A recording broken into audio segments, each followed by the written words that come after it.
दर्शकों, अभी तक आपने हमारे पॉडकास्ट में ज्योतिष के बारे में चर्चाएं सुनी। आज हमारे पॉडकास्ट में एक संघर्ष की कहानी मैं आपको सुनाऊंगी।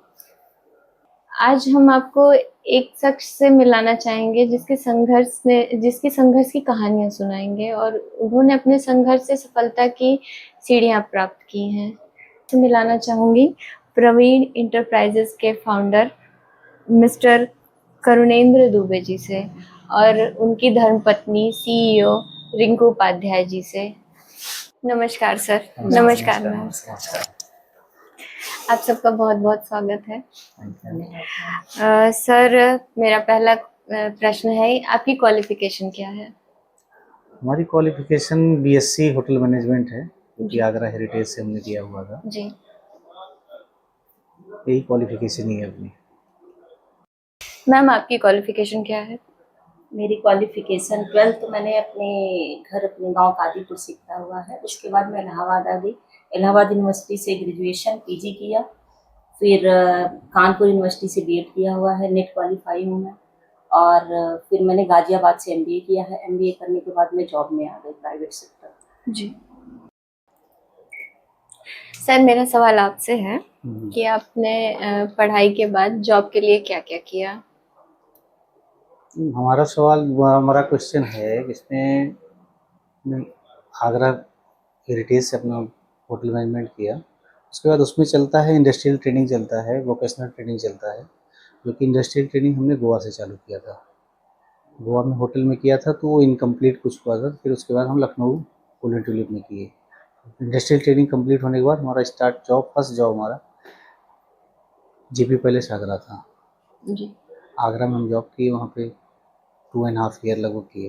उसके बाद हमारा बाहर जाने का चांसेस ज़्यादा था, मन कर रहा था, कुछ ज़रूरी था, तो बाहर जाने के लिए फिर हम अप्लाई किए, फिर चले गए बाहर। इंडिया से बाहर चले गए और अपने हाउसकीपिंग ही डिपार्टमेंट में किया। वहाँ पे किया तो वहाँ ऑलमोस्ट 4 साल 5 साल काम किया था। इंडिया में आया तो फिर वो मज़ा नहीं आया। इंडिया में होटल में काम किया, होटल में वो अच्छा नहीं लगा। फिर अपना काम चालू करने के लिए कुछ लखनऊ में ही किसी के यहाँ एज अ पार्टनरशिप पे काम किए। फिर कोरोना आ गया, फिर भी हम बाहर जाने की तैयारी कर रहे थे जी। तो उसी बीच में हमारा हांगकांग हो गया था, हमारा भी हो गया था, मैडम जा का हो गया था। अच्छा। और टिकट भी आ गई थी, फ्लाइट का आ गया था, उसमें 27 अप्रैल की टिकट था, वहाँ पे जाने का वीजा आ गया था जी। उसी बीच में कोरोना ने दस्तखत दे दी। 23 मार्च को लॉकडाउन लगा जी। लॉकडाउन आ गया, फिर प्रॉब्लम आ गई घर में। लोग और बोलने लगे नहीं, अब तो कोई हांगकांग चाइना ही है पूरा। हाँ। वहाँ जाना ही नहीं है। तो उस बीच में हमारे भैया जी हैं, गुरु जी हैं जी, उनसे मुलाकात हुई तो उन्होंने मार्गदर्शन किया था, आप कहीं नहीं जाने की जरूरत नहीं है बाहर, अपना काम यही चीज किसी धार्मिक प्लेस पे चालू कीजिए जी। तो धार्मिक प्लेस में आपका हरिद्वार हो गया, अयोध्या हो गया, बनारस हो गया जी। सजेशन किया, सजेशन में हमें अयोध्या ज़्यादा सही लगा जी। अपना काम चालू करने के लिए धीरे धीरे स्टार्ट किया। 8 दिसंबर 2021 को ओपनिंग किया अपना। फिर धीरे धीरे अकेले अपना धीरे धीरे करते करते चालू हो गया, ज्वाइन कर गई मैडम। सर, आप हमारे दर्शकों को बताइए, आपका बिजनेस किस चीज़ का है? मैम, हमारा बिजनेस पूरा हॉस्पिटैलिटी का है जी। होटल सेगमेंट का, होरेका का होटल सेगमेंट का पूरा सप्लाई का, क्लीनिंग हाइजीन से रिलेटेड है जी। हाउसकीपिंग का पूरा क्लीनिंग आइटम्स हो गया, टी कॉफ़ी सप्लाईज हो गई जी, और आपका बाथरूम एमिनिटीज़ का हो गया जी। उसमें हम कुछ कंपनियों के डिस्ट्रीब्यूटर्स भी हैं, और जैसे अपने पास बायोटेक हो गया, अच्छा, स्पाइस हर्बल है जी। अभी कुछ कंपनियां और भी आनी है, हिंदुस्तान यूनिवर्स भी आ रहा है अपने पास, और ऑर्बिट है और बुजिलोजारी है, जो कि एयरपोर्ट में अपना यहाँ पे कॉन्ट्रैक्ट है, उसका पूरा चल रहा है। आपका कॉन्ट्रैक्ट एयरपोर्ट में है। प्लस कॉफ़ी डे का भी कुंभ चला था, कुंभ में हमने अपना स्टॉल भी लगाया हुआ था कॉफ़ी डे का जी। सर, आपका सिर्फ अयोध्या में ही बिजनेस है या और भी अदर्स? मेन तो अयोध्या में है जी, बट ओवरऑल यूपी में भी सप्लाई पूरी जाती है। तमिलनाडु में हमारी दो होटल हैं, वहाँ पे कॉन्ट्रैक्ट है, वहाँ भी जाता है। जीरो से आप हीरो जहाँ तक ऑर्डर्स का मिल सफर जाते हैं है। प्रॉपर जाता रहता है। जी इंडिया मार्ट पे पूरा रजिस्टर्ड है हमारा, जी तो ऑटोमेटिक ऑर्डर्स आते हैं, जी। अप्लाई हो रही है, चल रहा है। एक छोटा सा लास्ट में मैं टूर आपसे चाहूंगी आपके स्टोर का। हाँ आप प्लीज, जरूर चल ले दीजिएगा। सकती हैं आराम से। मैं अपने सवाल को कंप्लीट कर ठीक है, लूँ। ठीक है। उसमें आपने अपनी जॉब क्विट की हम्म। और आप बिजनेस के बारे में आपने सोचा, तो इसमें आपके परिवार का रिएक्शन क्या रहा और सहयोग क्या रहा? परिवार का रिएक्शन तो बहुत इंटरेस्टिंग रहा है। जी जब जिक्र किया कि नहीं मैं जॉब छोड़ना चाहता हूँ बाहर, तो एक तो वैसे भी सब रोक रहे थे जी क्योंकि उसमें कोरोना काल चल रहा जी था। तो यहाँ पे हम होटलियर, होटल आदमी, होटल उतना सही सैलरी नहीं हो पा रही थी। जी ये हुआ कि हम अपना बिजनेस कर रहे हैं, तो भी प्रॉब्लम्स परिवार में आने लगी कि परिवार, बिजनेस हमारे खानदान में कभी कोई किया नहीं है, जी। तो बिजनेस करोगे फिर कैसे काम चलेगा, आप कैसे पहले परिवार मेंबर चलेगा। हैं जिन्होंने बिजनेस बिजनेस किया जी क्योंकि भाई आगे परिवार कैसे चलेगा, जी क्योंकि उस समय हमें लिक्विड मनी की जरूरत ज्यादा रहती थी। जी। रीजन क्या है कि और उतने हम वो परिवार से स्ट्रांग नहीं थे, बैकग्राउंड बैकग्राउंड उतना स्ट्रांग नहीं जी था। तो फिर आइडिया लिया, गुरु जी से सलाह लिया कि क्या किया जाए इसमें, क्योंकि जी। परिवार भाई यही बोल रहा था। हाँ हाँ तो उन्होंने देखा, बोला बोला नहीं बिजनेस आप कीजिए, कोई दिक्कत नहीं है, आप आगे ग्रो करेंगे। जी फिर जब मूड बना लिया तो परिवार वाले बोले भाई जब मूड बना ही लिए हो जी जी। तो फिर चलो भाई चंदा किया जाए, थोड़ा थोड़ा सब दे देंगे आपको, करो। मतलब आपका भरपूर सहयोग रहा हाँ, फैमिली से। जो जिसका बना, जिसके लायक था अपना सहयोग किया। जी और पिताजी ने किया कि भाई कि उनके किसी से हमने लोन निकाला, जी और भाई लोग जो जैसे थे सबने अपना अपना किया, अपना श्री गणेश किया, चालू किया काम। जी। आपने अपना बिजनेस आज इतना बड़ा एस्टेब्लिश किया, तो इसे आगे बढ़ाने में आपको उस रास्ते में कितनी मुश्किलों का सामना करना पड़ा और आप उन परिस्थितियों से कैसे आगे बढ़े? परिस्थितियां तो चैलेंज रही हैं और रही थी। उस समय जब हम कोरोना काल आ गया, काफ़ी ज़्यादा प्रॉब्लम हो गई। उसी कोरोना काल के 1 महीने पहले एक बेबी भी आ गया, जी उसका नामकरण भी किया गया। जी और जब गुरुजी ने हमें बताया कि नहीं आप अपना काम कीजिए, चालू कीजिए, यहाँ पे काम कीजिए, फिर उसमें हम सैलरी पर्सन काम करते थे जी ना, हमारे पास फंड्स की जो उतना बैलेंस था। जी फिर एक हमारे मित्र थे लखनऊ में, उन्होंने सपोर्ट किया पूरा अच्छे से, जी सपोर्ट किया, सामान पूरा रखवाया। फिर युवक नाम क्या रखा जाए, जी नाम रखने के लिए फिर गुरुजी के पास गए, डॉक्टर मनीष पांडे जी के पास। जी तो उन्होंने नाम का कुछ अंक गणित के हिसाब से निकाला कि क्या नाम सही पड़ेगा, हमारे नाम सही पड़ेगा कि वाइफ के नाम पड़ेगा, पिताजी के नाम पड़ेगा। फिर इत्तेफाक से बच्चे का जो नामकरण किया तो उस पर सही बैठा। तो तो आपके प्रवीर बेटे के ही बेटे के नाम नाम पर पे है प्रवीर बिजनेस? इंटरप्राइजेस, फिर जी नामकरण नाम किया गया इसका। जी 8 दिसंबर को फिर इसकी ओपनिंग की गई। फिर धीरे धीरे अकेले हम चालू किए। जी एक पहली बाइक हमने लिया था टीवीएस स्पोर्ट, उससे काम धीरे धीरे चालू हुआ, अकेले थे। फिर एक और स्टाफ बढ़ा, जी 1 साल बाद दूसरा स्टाफ आया। जी स्टाफ फिर धीरे धीरे आज की सिचुएशन में हमारे पास 10 स्टाफ लगभग हैं जो भी काम कर रहे हैं। और जी यहाँ पे हम बैठ के बात कर पा रहे हैं क्योंकि स्टाफ लोग वहाँ पे पीछे काम कर रहे हैं। जी। आपने आगे के परिवार, अपने स्टाफ के भी फैमिली को एक रोजगार दिया। हाँ वही 10 स्टाफ अपने काम कर रहे हैं तो उनका जी भी, उनकी भी फैमिली देख रहे हैं जी। और सब खुश हैं और कर रहे हैं अच्छे से। इस जर्नी में आपकी वाइफ का क्या रोल वाइफ रहा? का तो क्या था कि वाइफ अपना तैयारी कर रही थी, जी क्योंकि टीचिंग लाइन में जाना चाह रही थी, तो जी कर रही थी प्रॉपर तरीके जी से। ये हुआ कि टीचिंग लाइन कहाँ जॉब लग जाए, क्या कैसे लग जाए, तो कोई आइडिया नहीं था। जी फिर भाग दौड़ की ज़िंदगी बनी रहेगी। जी तो हमारे एक जीजा जी हैं, गुरु जी भी मार्गदर्शन किए, जी नहीं इनको किसी तरह करके मोटिवेट करके अपने ऑफिस में ही लाया जाए। और एमबीए भी की हुई है, तो हम कहे एक एमबीए अगर हमारे पास आ जाए तो और अच्छी बात है, मैनेजिंग के लिए मैं काम सही बनेगा। मोटिवेट किया गया तो 1 साल हो गया अभी ज्वाइन किए, अपना काम कर रही हैं। जी। मैम, आपको इधर आने का कैसे सुझाव मिला? हमें इधर आने का, मैं एक्चुअली 2018 में ही अपने काम से रिजाइन कर दी थी जब प्रवीर आया था। जी तो उस टाइम पे हम लोग लखनऊ थे। फिर बीच में जैसा इन्होंने बताया कि लॉकडाउन आ गया, फिर ये हुआ कि जॉब तो मैं पहले रिजाइन कर चुकी थी और इन्होंने भी जो है छोड़ ही दिया था लगभग, तो अपना पार्टनरशिप पे एक लोगों के साथ काम कर रहे थे। तो कि कुछ किया जाए। मेरी बहन है, बड़ी बहन है नीलम उपाध्याय जी, वो एसडीएम है, वो मुझे बार बार बोलती थी कि बाहर ना जाओ। हम लोग का विचार था ऐसा कि बाहर, ये हमेशा बाहर ही काम किए थे कि बाहर चले जाते हैं, तो हांगकांग जाने का था। तो वो यही बोलती थी कि नहीं बाहर ना जाओ, तुम लोग यहीं कर लो, मैं सपोर्ट करूंगी तुम लोगों का। फिर हम लोगों ने गुरुजी से पूछा कि पहले वहाँ उनसे जो है कंफर्म कर लेते हैं कि अगर इसमें हमारा फ्यूचर है तब तो हम यहाँ रुके। फिर गुरुजी से जो है हम लोगों ने बैठ के पूरा बहुत अच्छे से बातचीत करी। तो गुरुजी बोले कि बहुत बढ़िया है, तुम्हारा बिजनेस ज़्यादा अच्छा है, जॉब से ज़्यादा बढ़िया है बिजनेस, लेकिन आप जो है यहाँ लखनऊ में नहीं करिए, आप किसी कोई भी धार्मिक प्लेस आपको जहाँ पसंद हो आप वहाँ कर लो। तो अयोध्या एक्चुअली डेवलपिंग था, बल्कि अयोध्या का नाम भी उन्होंने ही सजेस्ट करा था कि अभी वहाँ आपका जो काम है वो वहाँ ऐसा करने वाला कोई होगा नहीं, क्योंकि ये बहुत अलग काम है, होटल लाइन का काम है। तो बोले वहाँ कोई भी ऐसा होगा नहीं, अगर आप इस टाइम पे जाते हो, डेवलपिंग था समझ लीजिए, अयोध्या पूरी कंस्ट्रक्शन चारों तरफ चल रहा था। तो बोले अगर आप इस टाइम पे जाते हो तो आप अपनी मार्केट वहाँ कवर कर पाओगे।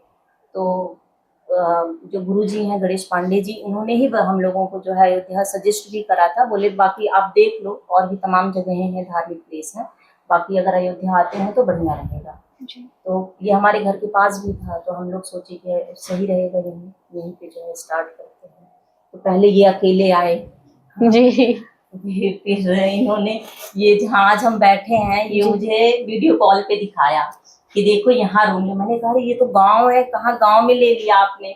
तो बोलते कि अगर हम शहर में लेंगे, क्योंकि हमें जो है पैसा भी देखना था तो ज्यादा महंगा पड़ेगा, तो इस वजह से सिटी से थोड़ा हट के लेते हैं जी।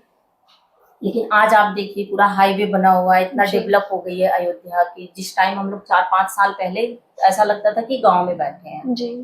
तो बस धीरे धीरे ऐसे करते करते, मैं तो जो स्ट्रगल का टाइम था उस टाइम पे इनके साथ में यहाँ नहीं थी, क्योंकि मैं सोची कि मैं भी कुछ कर लेती हूँ अब आगे क्या होगा। तो मैं अपनी तैयारी कर रही थी जी। बाद में जो है तैयारी छोड़ के फिर मैंने पूछा गुरुजी से कि अगर जब ये आने का विचार हुआ, कंफर्म हुआ कि नहीं अब उधर जाने दो, यहाँ पे नीड है कि किसी न किसी को ऑफिस में बैठना जरूरी है। तब मैंने गुरुजी से पूछा कि जो है क्या रहेगा मेरा। देखिए अगर बिजनेस का है तभी मैं जाऊंगी, नहीं तो मैं तो अपना कुछ ना कुछ कर ही लूंगी जी। हाँ, तो उन्होंने देखा, बोला नहीं बहुत अच्छा है, कुछ चेंजेस बताए थे कि आप ऐसा ऐसा कर लो और उसमें बढ़िया चलेगा, कर पाओगे, देख पाओगे आप, मतलब एक प्रॉपर सपोर्ट कर पाओगे जी। क्योंकि हर चीज हर किसी के लिए नहीं बनी होती। किसी का होता है कि जॉब में वो कितना आगे चला जाता है, किसी का होता है बिजनेस में आगे चला जाता है। तो हमें मार्गदर्शन की जरूरत पड़ती है, क्योंकि हम लोग जो है विश्वास वाले लोग हैं जी। तो हमें तो जो है प्रभु पे विश्वास रहता है, कुंडली पे विश्वास रहता है कि भाई आगे क्या होगा, कि आपको कुछ भी करो उसको सोच विचार के करना चाहिए। तो अभी तो ठीक ही चल रहा है, सब बढ़िया ही है जी। सर आपकी कहानी बहुत ही प्रेरणादायक है। आपने कैसे जीरो से आप सफलता की सीढ़ियों को छुआ आपने। सर आज हमारा जो युवा वर्ग है, ज़रा सी कोशिश करने के बाद, हार मिलने के बाद टूट जाता है। तो सर मैं चाहूँगी कि आप हमारे युवा वर्ग को एक संदेश दीजिए कि अपने हौसलों को कैसे मजबूत किया जाए और हार के बाद भी हमें कैसे ऊंचाइयों को छूने के लिए। देखिए सिंपल सी चीज़ है मैम, उसमें लोगों को एक्सक्यूज खोजने लगते हैं जी। बहाना तुरंत मिलने लगता है कि नहीं हम इसको नहीं कर सकते हैं। हमारे पास बहुत से ऐसे कुछ वेंडर्स ऐसे हैं, सामान लेके यहीं से जाते हैं, इसी को दुकान समझते हैं, इसी को स्टोर समझते हैं जी। सामान ले जाते हैं, बेच के लाते हैं, हमें पैसा देते हैं जी। और अपना कमाते भी हैं जी। तो मेहनत करेंगे, ईमानदारी रखेंगे तो ऑटोमेटिक सफल होंगे। पहले ही निर्णय लेने लगेंगे हम होंगे कि नहीं होंगे, तो बहाना बनाने के लिए फिर काम नहीं कर पाएंगे। उसके लिए आपको कार्यरत रहना पड़ेगा और प्रयास जारी रखना पड़ेगा। कोई भी होगा करना पड़ेगा और तभी काम होगा और तभी सफल होंगे। और पहले से ही अगर हम भी सोचे होते कितना बिजनेस पहले करेंगे। हम जब यहाँ पे स्टार्ट किए थे तो यहाँ के लोग कहते थे कि मैं यही टेबल हमें मिली थी, जी छोटी सी, जी और 4 गत्ता, मतलब इस इतने बड़े गोदाम में मैं एक छोटे से डाली का सामान रखा था। जी पास वाले बोल रहे थे कि लाके यहाँ पे पागल बैठा हुआ है एक कंप्यूटर पे, जी कि क्या करेगा, जी ये है ना। शटर डाउन और करते थे, कहीं जाना कोई होता ऑर्डर था। आता था, मार्केटिंग करते थे तो सामान उठाया फिर लेके गया, शटर डाउन किया।